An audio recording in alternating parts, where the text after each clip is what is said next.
The heart pumps about 5 liters of blood a minute, which is roughly your entire blood volume.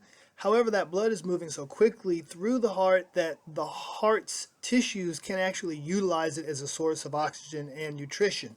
Therefore, the heart has its own dedicated blood circulation. It's called the coronary circulation, branching off of the aorta, carrying oxygenated blood to the tissues of the heart. We have the right coronary artery and the left coronary artery. These arteries then branch into smaller arteries, which then lead to coronary capillaries, where you have an exchange of substances between the tissues of the heart and the blood, and then the deoxygenated blood from the heart is carried via these veins that you see here on the surface of the heart back to the right atrium. Now, in terms of your study guide, all you have to know are of the coronary circulation, all you have to know is the left and right coronary arteries.